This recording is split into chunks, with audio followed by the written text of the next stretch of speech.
Sophie, thanks for joining us here today for TUBPodcast. So first of all, before we talk about your basketball exploits, you're from Leeds like myself. Yeah. So can you tell us a little bit about life growing up in Leeds, kind of where you went to school? Lived in Leeds all my life. Actually went to school in Wakefield. I'm kind of living on the border of Leeds and Wakefield.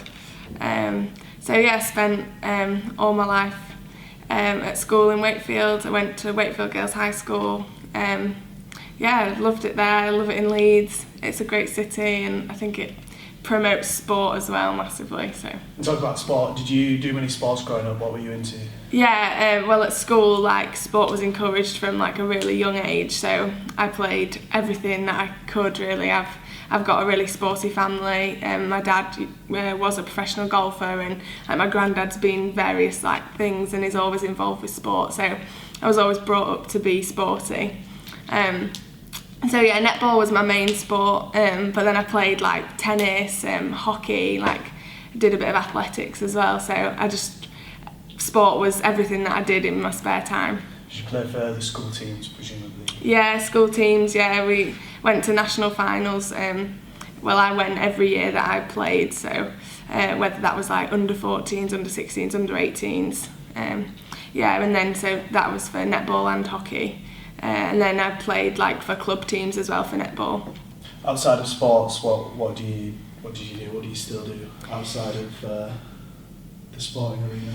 I guess I like to hang out with my friends, go out.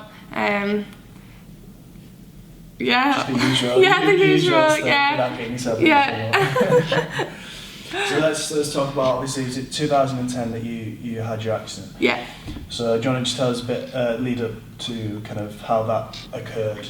Yeah. I've got family that live in America, and I'd visited them numerous times before the accident actually happened. Just another summer holiday that I thought was going on. Went out to America. 3 days into the holiday, was involved in the car crash.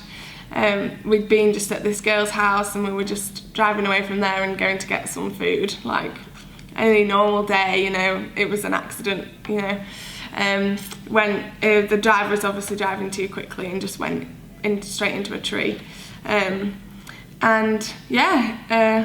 Loads of stuff happened, I was really badly injured, I didn't even have a pulse when they found me. Obviously in the car, rushed to hospital, had life-saving surgery. A lot of my organs have been damaged or replaced or changed or taken out, So to be fair, the whole spinal cord injury and breaking my back wasn't even an issue for me to begin with. That was kind of the secondary problem. It was the fact that I just had to survive for the first month. I was in a critical care unit still out in America. And I couldn't even eat, I wasn't sleeping or anything. I was throwing up every 5 minutes, and even if I smelt food, I'd throw up. So that was just that first initial struggle, was just to get through that. And then obviously came the whole thing about not being able to walk again, which I didn't even care about at the time, and I think that's helped me to stay strong through it all, because it wasn't my initial worry. So whereabouts, which hospital were you located in? I was in Cincinnati, Ohio, and I was in, the first hospital that I was in was the University of Cincinnati Hospital, and then that was for a month, and then for another month I went to a rehab hospital. It was a children's hospital, and those two hospitals are renowned for being amazing hospitals, and I know that if I wasn't there and if I wasn't seen by those doctors, I wouldn't be here today. They saved my life. So how long was it since the accident to when you were able to leave hospital? How long were you in America for? America for 2 months, because I wasn't allowed to fly because I'd had punctured lungs. So obviously the air pressure was burst my lungs or something. I had to stay out there for 2 months. Came back to England, and I just thought I'd be in hospital for maybe a week, and they'd just keep an eye on me, and then I'd be able to go home. I really didn't think I was as bad as I actually was, and so I had to stay in hospital for 2.5 months in England, and then I was discharged December the 17th, just before Christmas. So obviously did not want to spend Christmas in hospital, so it was good. So how old were you when the 16. 16. Yeah. So how as a 16-year-old did you cope with that transition? Obviously, family will have been in America. Did you have any contact with your friends at all back in the UK during that time? Yeah. Well, it was really tough. Like, I'd actually gone out to America by myself because obviously I've got family who live there, so I was just visiting them, and my mum and dad and brother were both still at home, so they obviously got this phone call, and my mum didn't actually answer it, and she, my auntie left a voicemail and was like, Gillian, you've got to ring us back really quickly. You've got to ring us back, like it's urgent. And my mum was thinking, oh God, what's Sophie done now? Like, what trouble has she got herself into? And then obviously when she actually rung back, she found out I was, critically ill. So I talked to loads of my friends whilst I was out there. Obviously for the first couple of weeks, like I was in an induced coma, so my dad kind of took over my Facebook and like was writing statuses and things about like how I was doing, and but then obviously when I'd come round and I was able to like even type, like so I spoke to like my best friends and like made the decision that I had to tell them like that I was coming home, like not a different person because I was always going to be the same person, but I wasn't going to be walking. And like I hadn't even got my head around that myself yet, so actually writing that down probably helped me in the whole process of like getting over what had happened. So my friends have been amazing back home. Like I've got such a good like network of friends around me, and support and family have been amazing, so that is so important to getting through something that is so tragic that happens to you. In terms of the exercises you're doing in rehab, obviously a lot of body work, but what was the process of getting you back on out of hospital? I think when I was in America, like the care out there is just so different to what it's like here, because you're paying for it, so you're treated more like a customer rather than like a patient. So you get like one-on-one care. I was getting like 4 hours of physio a day, and obviously it was just like life skills, like even because my balance is affected because of limited core strength, so like even just like picking up a ball and being able to throw it again, things like that, like were things that we would work on, and to look back at that now and to think I couldn't even sit up by myself is just like to think about that and see how far I've come since then, that it does make me proud, like to think I've come so far. Wheelchair basketball, how did you first become aware of that? Were you aware of it in any detail before your accident? When did anyone suggest that to you, going through rehab? Not aware of it at all. Before my accident, I was quite naive to like disability sport. I didn't know anybody else that was in a chair or even had a disability, I don't think. So yeah, really naive to that kind of whole side of life, and it's really opened my eyes now to a completely different side of life. So I was first kind of introduced to it in hospital. There was like a sports hall in the hospital that I was at back in the UK, in Pinderfields, which was in Wakefield, luckily. I used the sports hall there and kind of picked up my first ball, and I couldn't even go close to reaching the net because like I was so weak and I'd lost so much weight and I'd just not done anything, like no training or even lifted anything, It was remotely heavy, so to try throw a ball was just pathetic. And I think that sort of was quite difficult for me, going from someone who was so sporty and like who stood out as a sports person and was always wanting to be the best person in the team, to then go to someone that couldn't throw a ball. That was something that I really struggled with, and I think that's what's helped me compete at the highest level, because I've been so driven to get back to the standard that I was playing at. Yeah, and before we just talk more about the wheelchair basketball side of things, you just mentioned there kind of before the accident you didn't know anyone with a disability. So how was it sport that kind of got you to meet other people in a similar situation? Is there a social sort of network scene out there for athletes or non-athletes with disabilities, so you can talk to each other? Yeah, well, I think there is. I think you, as you go through the hospital rehab process, you meet so many people who are in similar situations to you. Like I went into like a specialist spinal unit, so everybody in that ward had a spinal cord injury, and I know every single person is so different because it affects your body like so differently, but you've got that bond with those people. And you know, I gained so much from learning from other people who had been there and who'd been in chairs for 5 years, or even from people who had had their accident at the same time as me. You know, you can learn a lot and gain a lot. Like it's nice knowing someone's going through the same sort of thing as you, and you can help each other through it. Yeah, and you recently went back to the hospital that saved your life, didn't you? I did, yes. How was that? Yeah, emotional to say the least.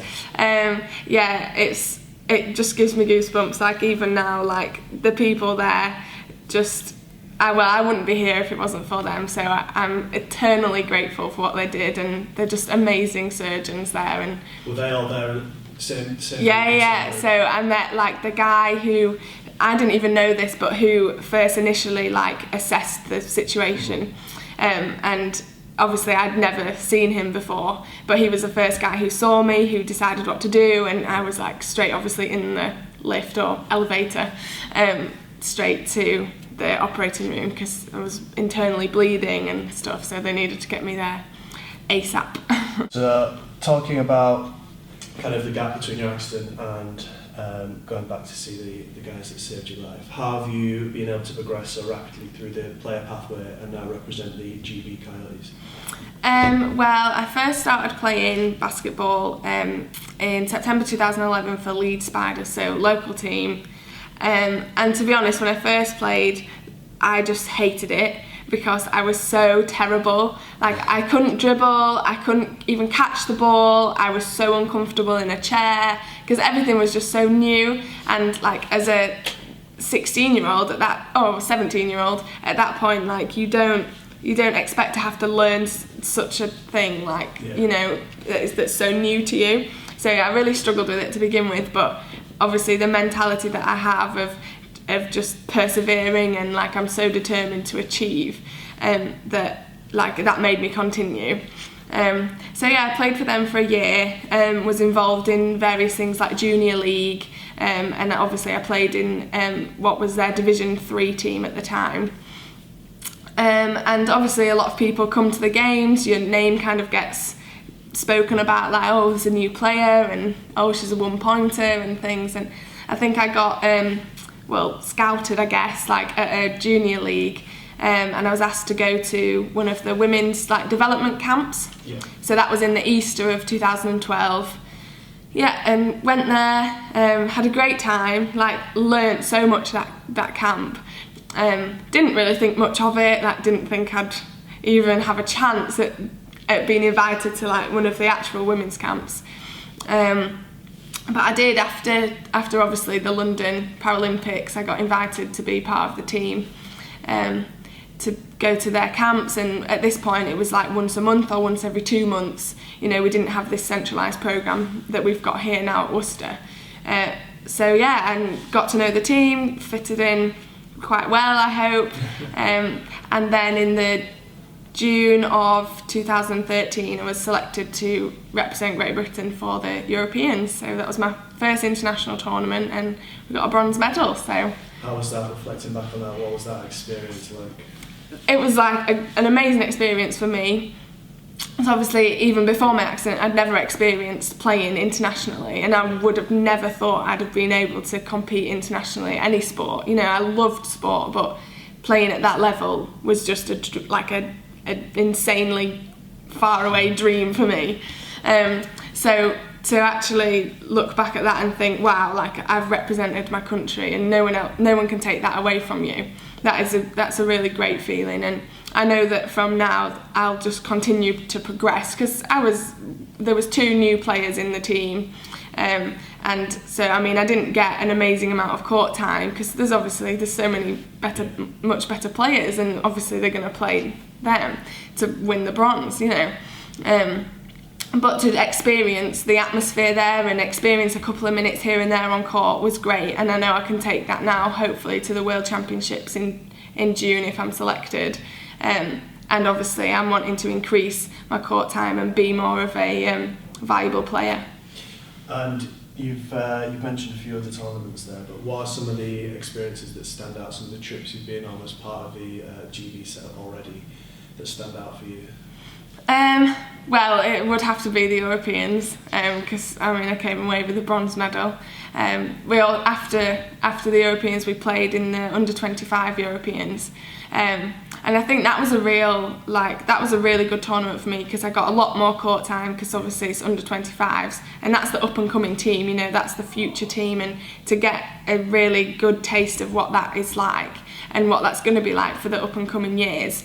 You know, that was a really great tournament, and you know, I played more of the role that I'm hoping to play in the seniors team in that under 25 setup. So that was a great tournament as well for me. You just mentioned you were a 1 pointer. Can you just briefly explain what that means and how that relates to the team on the floor? Yeah, so you can have 14 points on court at a time. And so I play a 1 pointer, which is the lowest points that you can have. It goes up to 4.5, which is someone who's maybe just got an amputation or has had knee surgery or something, just like a minimal disability. And then it ranges in between, so you can have, it goes up in 0.5s, so you can have like a 1.5, then a 2, then a 2.5, etc. But say if you were to play, obviously you can't play for in a Paralympics, but in the league you'd be a 5 pointer because you're completely able-bodied. And obviously you can only have the 14 points on court, so it's crucial to have those low pointers that are strong, so that then you can play a few more of the high pointers. So if you're going to waste 5 points on me, that better be good. So, exactly. The pressure. Yeah.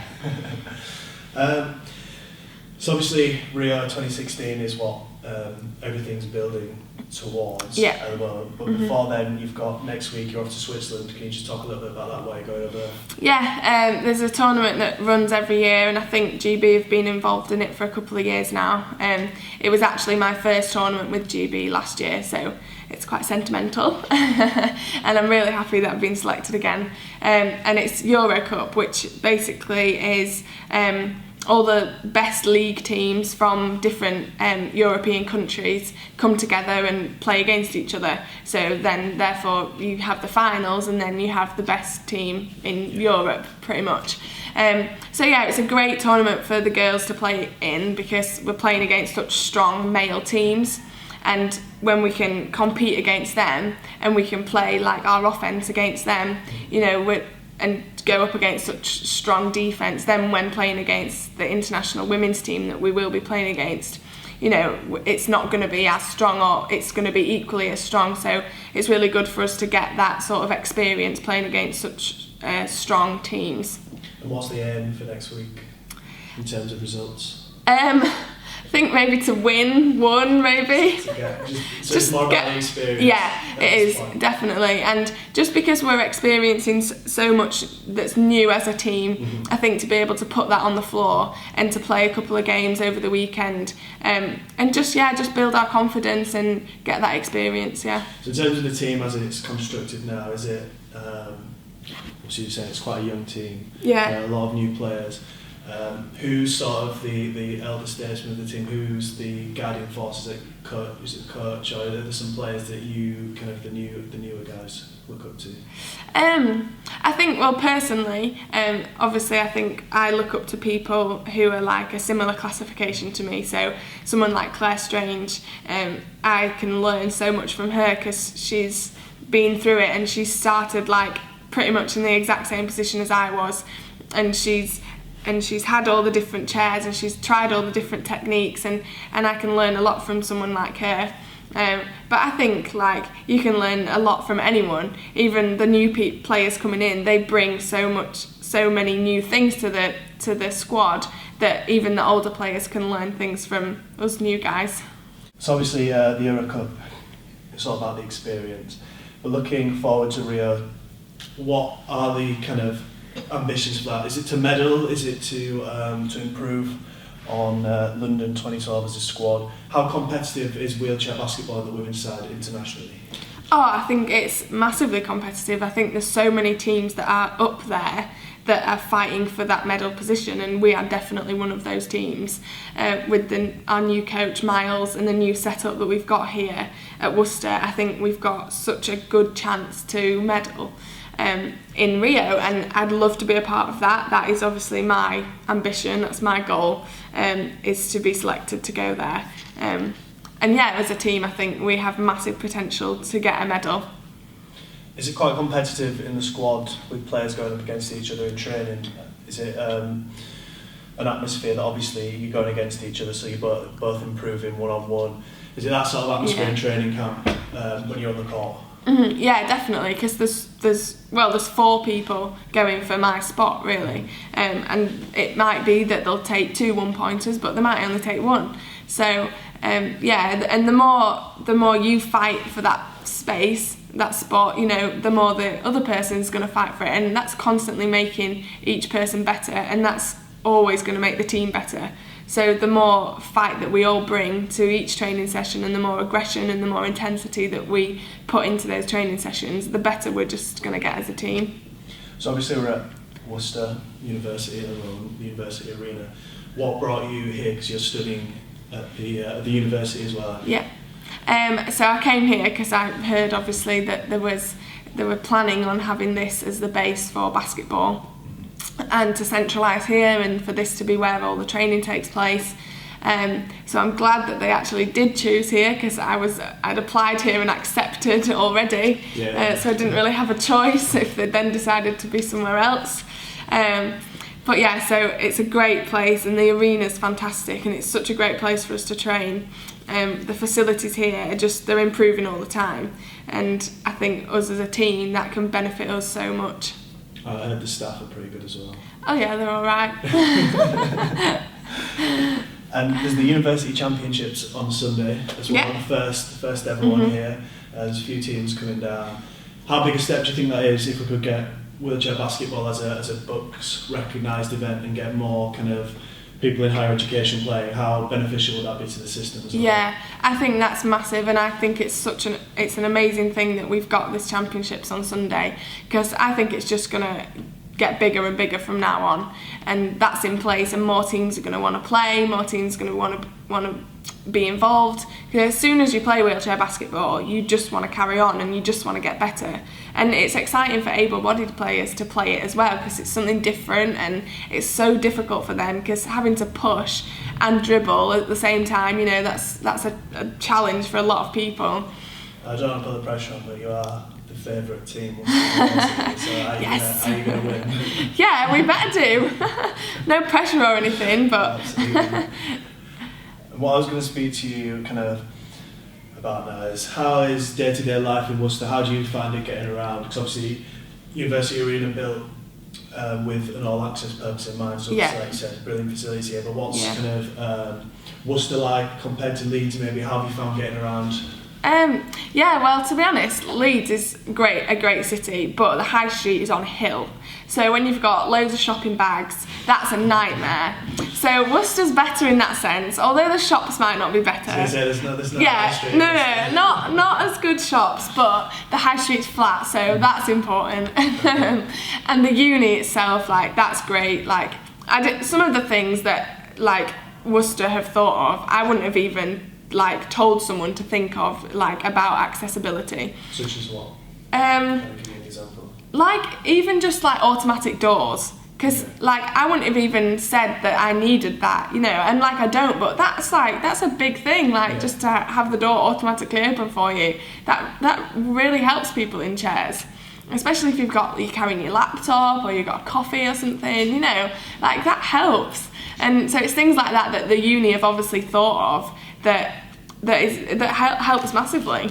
And how did you survive the floods? Oh, I just stayed in my flat. And then obviously we were trying to get this booked, and we didn't know if this was going to be closed or open, or if we could even get here. So I ended up training that week at St John's, but obviously limited training, and then we were meant to have a camp as well for the whole week, and that ended up being moved. Thankfully we got loads of court time down at Stoke Mandeville, which was great that we could set that up so quickly. So yeah, the camp went ahead, but yeah, the flood's a bit of a nightmare. And did you think you were going to move somewhere from Leeds that rains more? No, I thought Leeds was bad enough. It doesn't stop raining here. Yeah, didn't tell me that, mate. No. Rainy 365 days. Yeah, yeah. Now I want to talk about kind of you on social media / media in general. Okay. Because you're somewhat of a role model these days, whether you kind of see yourself as or not. 'Cause you're obviously at the stage now where you're actually inspiring people. Your story is getting people active who are in chairs, getting them out there playing sport. How does that make you feel? That must be incredible. Yeah, that is like, that is, to me, is just not really believable that happens, but like, I'm sure it does, because I know I was inspired by so many people who were just like newly injured as well, you know, so yeah, for me to have like an impact on someone else, I think that's what I want to do, you know. I want to be able to help other people who are going through like a traumatic time in their life, because I've kind of been there, you know, and I've pulled through it, and like I'm achieving still in my life. Like, just because you have an injury or something happens in your life that is difficult doesn't mean you still can't succeed, and hopefully I'm just proving that you can still do that. And have you noticed an increased kind of media attention, not maybe just for yourself, but for the team as well in the last couple of years for wheelchair sports, particularly basketball? Yeah, I think so. Obviously, since the Paralympics in London, like, it was just like a massive boom of like media attention around the Paralympics, because the Olympics was just amazing, and then everyone was just on a high, and that just carried through right to the Paralympics. So everyone just wanted more, and they just enjoyed the Paralympics just as they would enjoy the Olympics. So I think that created a massive buzz around Paralympic sport, and people respected the athletes, not just, oh yeah, they're disabled and oh yeah, they can take part in sport. They were like, nah, they're athletes, you know. Legit yeah, sport exactly. So yeah, it was great, the Paralympics, for that. Do you, you obviously got a Twitter account? Yes. Stuff like that. Are you quite active on social media? Yeah, I am. I do like to promote wheelchair basketball as well, so I'll always tweet about the games and things that we're playing. So yeah, I do like Twitter. What I want to know is, I know you've just kind of touched upon it there, but if you had any advice maybe to give to anyone who was going through a change in their life, maybe as a result of injury, kind of what kind of general steps did you go through that people can kind of work their way towards? Because there is obviously light at the end of the tunnel. What helped you? How would you kind of advise someone? I think you need to just get your head sorted out first before you think about competing or taking part in any sport. And my family and my friends really helps me with that. So if you've got a good support network around you, I think utilise that as much as you can. Because I know that I pushed my parents away because I was just like, no, I want to be independent, like I don't want your help. But you actually need to accept help sometimes. So that would be something I would say to someone going through a similar thing, is to accept the help when people offer it to you, because you know, a few years down the line you might regret not having that support around you. And apart from that, just don't let it like bring you down, don't let it change you as a person. Be strong and be positive about it, because it doesn't have to change your life, it can enhance it, like I feel it has with mine. And finally, what kind of pieces of advice, or how would you want people to react or to think, kind of to help not just you but wheelchair users in general? What things do people not think about that could really help you out, and kind of just day-to-day stuff, if there's anything that kind of... I don't know. Maybe like something stupid like holding the door open. Yeah. If I'm behind, don't just shut the door in my face.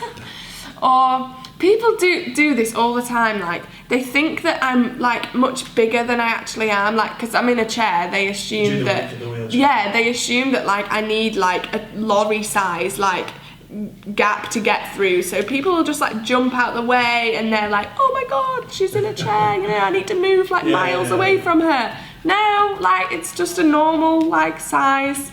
It's not big. See, I knew there'd be something. Yeah, there. So that's like my pet hate.